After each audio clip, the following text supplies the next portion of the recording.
So here we are today. We are talking to Anna Popovic. So Anna, it's a pleasure to talk to you. You're over in LA, if I'm not mistaken. Yes, that's correct. I live in Los Angeles. Looking at your tour schedule, things are going really well with you, but you're pretty busy. So I appreciate you taking the time. I suppose most importantly, you're coming back to the UK. Well, you're coming back to Europe in March, but you'll be coming through the UK, playing a number of dates, a full tour, and then coming through London, I believe, in May. So we're looking forward to that. That's correct. I can't wait. Yeah, we've been back in the UK for a few shows last few years, off and on, but this is the first longer tour since many years. So I'm very excited. So my notes here say from the 2nd of May, Cheltenham, and then ending up in London on the 11th of May. That sounds excellent. Now, we saw you back in November where you played Nell's Jazz and Blues Club. You had recently brought out the album Like It On Top. What I'd like to do to start with is talk a little bit about that album. It came out in September on Artist Exclusive Records. So tell us a little bit about how that album represents kind of a step forward from Trilogy and the albums that preceded it. Yeah, so the whole idea behind the album is female empowerment, and it's in the midst of all the happenings that are going on now for a few years. It talks about more female up in the corner offices, more ladies leaders, more women in politics, which is happening as we speak, more business ladies. And I've been writing those songs. I mean, I give myself about 2 years from the release to release, and I try to go as far as I can from the previous record and give something new to the audience and to my fans. And I was looking for a new sound. I was looking for a strong theme to the record. And I came up with what is now 10 songs, 10 cuts on Like It On Top. I think the sound is quite different than the greasy New Orleans, Memphis, groovy Trilogy. Trilogy gave me 23 songs to work with, from funk and soul to blues and rock and jazz record.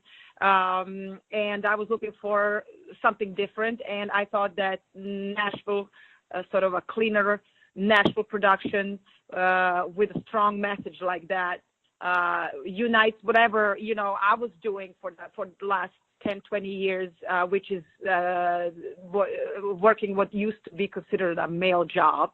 Well, that's now for many years, and juggling my family life and being on the road, fronting a band. And then I was just wondering how it is for all the other ladies that are maybe fronting huge corporations and have to do the same, juggle their family lives, and how would that work?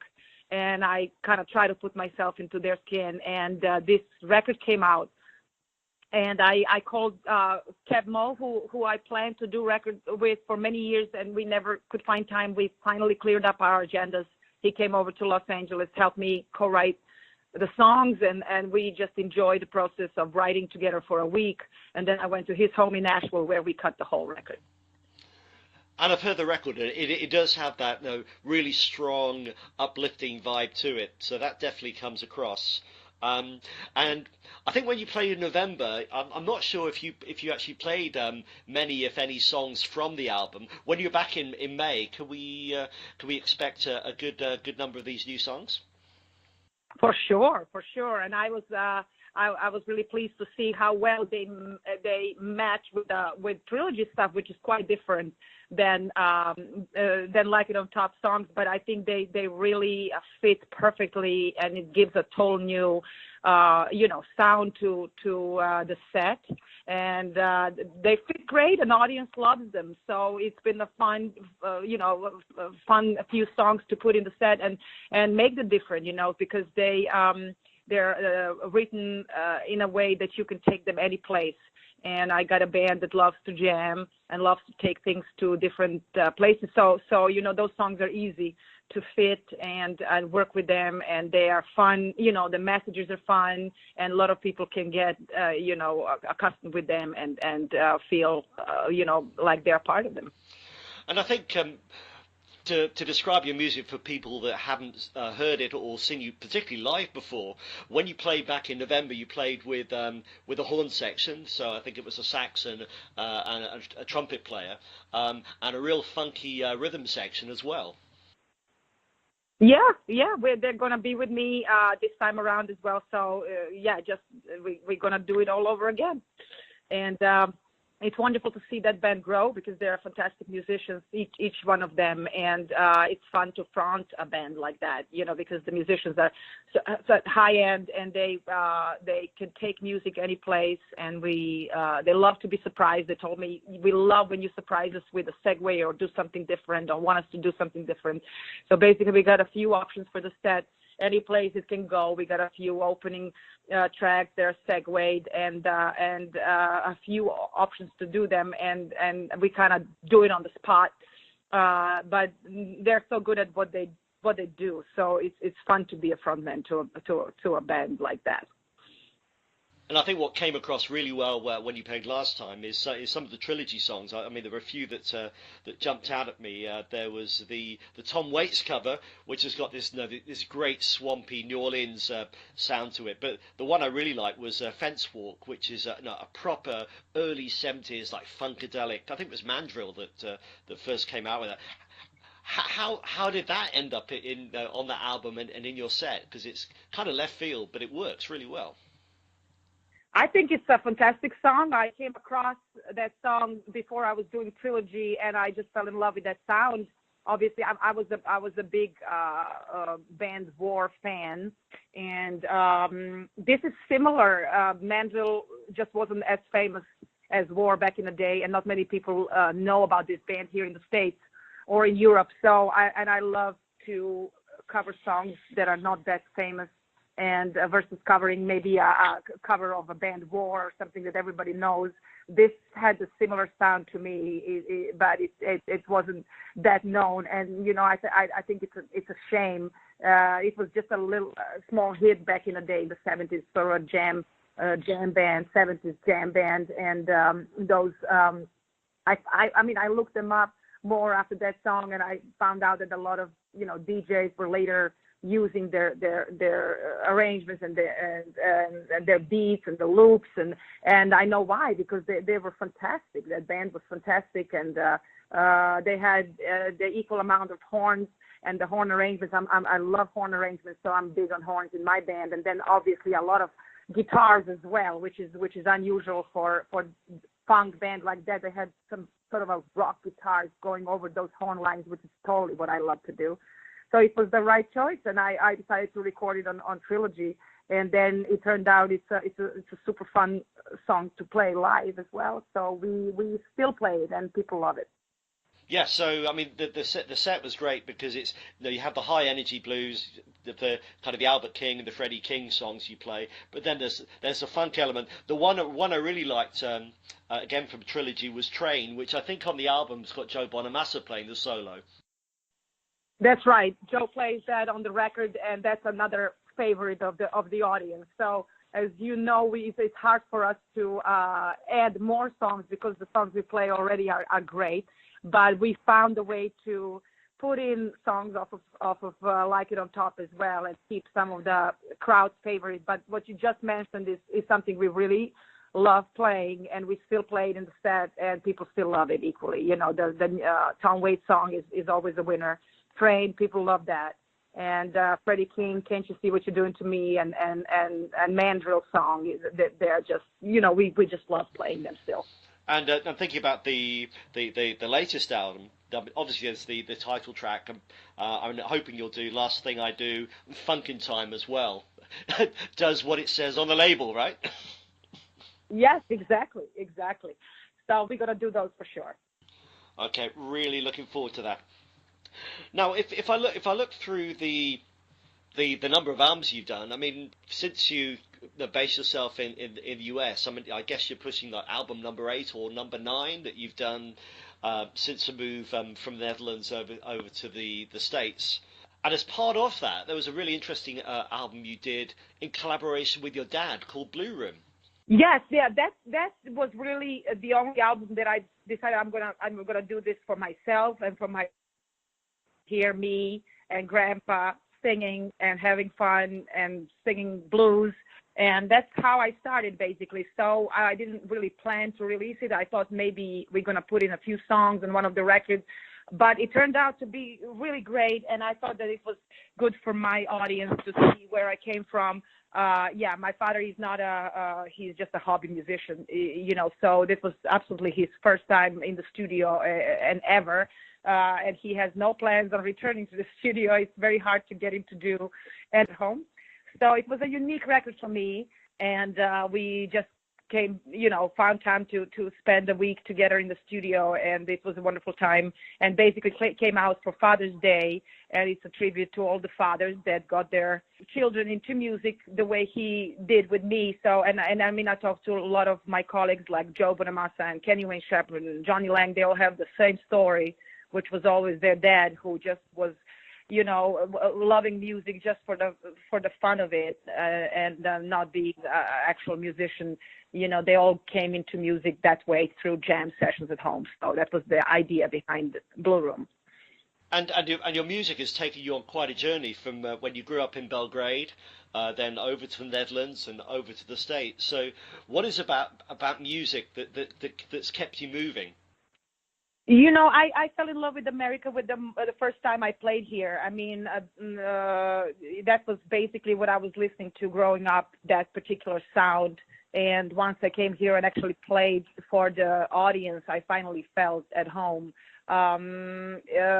So you know, I mean, the move was gradual. I first lived in Holland for about 2 years, then I moved to Memphis. We spent about 3 years in Memphis, and then we finally moved to California, which was really my dream state, not just for the music, more for the weather and for the ocean, and right place for me. But we still keep playing both sides of the ocean. We still keep playing so many different countries and continents, and it doesn't really matter where I live. But I think that living here as a musician gives you a certain freedom, and you know, you stop being the European artist that try to do American blues. It gives you some sort of credibility to just be one of them, I guess. And once I moved here 100%, I really did feel like that more than I did back in Holland, you know, because in Holland there's still, okay, you know, are we going to cover some of the B.B. King stuff? Are we going to cover some of the famous blues songs? And if not, why not?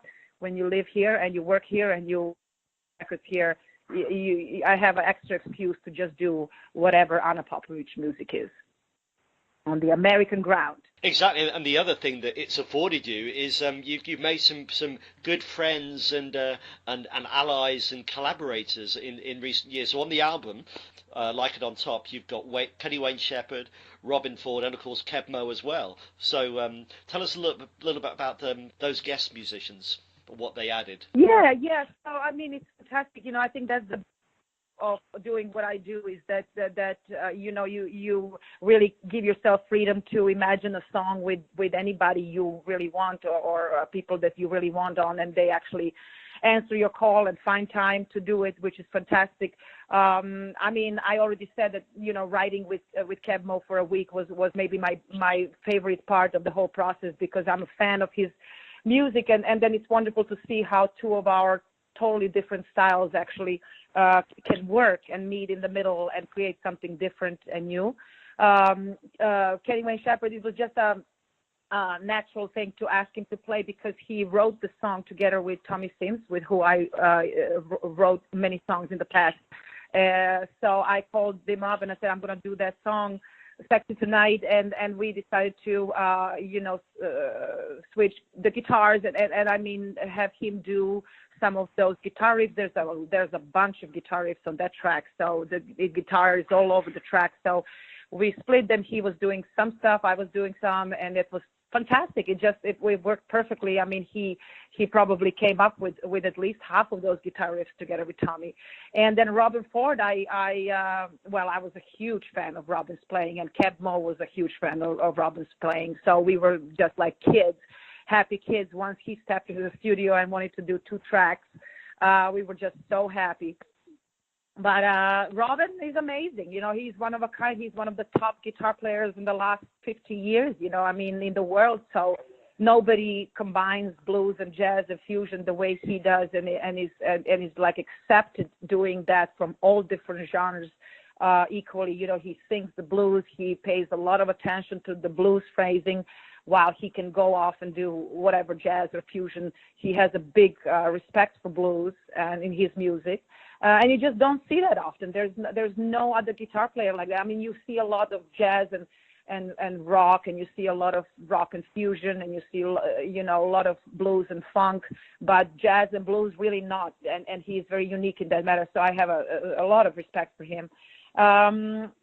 Yeah, so it was fantastic when he found time to come to the studio, and we played him a bunch of tracks, and he chose these two, which we got more than we wanted. We were more than we hoped for, you know. So Slow Dance is one of my favorite tracks, and just be able to go back and forth with Robben on the guitar licks is, you know, a dream come true for a guitar player. And talking of dream come true, I know you've got not very long, like a week off, and then you're off on the Experience Hendrix tour, which you've done, I think, 3 times before. And then there's an amazing set of artists that are on that tour. So you just tell us briefly about that tour, and then we'll talk about what you're doing this summer. Yeah, Experience Hendrix is absolutely a dream come true for any guitar players out there, because it's the best guitar show. You know, it's put together by Hendrix family, so it's not just a cover gig. And it's a huge honor to be asked again and again to come back. You know, they had only maybe just a few ladies play in the last 20 years. They've been busy for a long time. You know, none of them played longer than one tour. And this is my 4th or 5th time, I think. So I'm very honored to be asked to come back. And, you know, amazing guitar players played, like Eric Johnson and Buddy Guy and Kenny Wayne Shepherd, Dweezil, Zappa, Doyle Bramall, just, you know, so many incredible guitar players. So it's wonderful to go there. We play all of us play just a few songs. So you basically see everybody else does an amazing job, and then you get to do your part on take on Jimi Hendrix, which is, of course, a huge influence on me, and I feel totally at home on that tour. And it's going to be, again, great. Yeah, I'm going to do about 12 shows, I think. I'm not doing the whole tour because I'm very busy with my own band and with my family. If you have a very small break, and then you come over and play some European dates, and but before long you're with us in the UK, as I said, in the month of May. What I noticed last year is you don't get to play your homeland very often, but you played a festival in Belgrade, I think, last year. You planning to go back this summer? Yeah, I mean, I probably go. We usually do one festival a year in Serbia or in Belgrade, and it's always fantastic, you know, to go back, because these guys, they know me since I played with my first band, Hush. And they're very, very, you know, dear audience to me. And I think, you know, that country is so divided politically and in musically as well. But I always believe that when I come there, I gather the best of Serbia and the best of Belgrade on my concerts, and I'm very proud. We don't do a whole lot of promotion there. They are just really true fans, and they just always know where to find me, and those concerts are very, very dear to me and very emotional to me, I guess, because that's really where I started back in the day. It's a great parallel to the music you do, because it brings together all different sort of styles, genres and influences into this melting pot with your playing, you know, from all these different styles, and to be delivered as one. So really, really great approach. It is. No, we're very happy with our tours, and it's wonderful that they take us to so many different continents. And, you know, we played Japan, and we played India, Indonesia, and, you know, so many. We just been to Bahrain, which was wonderful. And obviously Serbia, Eastern Europe, and Western Europe, and the States. So you can't ask for anything better. And it's been absolutely wonderful talking to you. We look forward to seeing you in May. And to remind everyone, Like It On Top is already out on Artist Exclusive Records, and we encourage people to go and listen to that. But for now, have a great one. Enjoy your short rest, and see you out on tour. Thank you. I will. Thanks so much for calling. Enjoy talking to you. Yeah, you too. Thank you. Goodbye. Bye.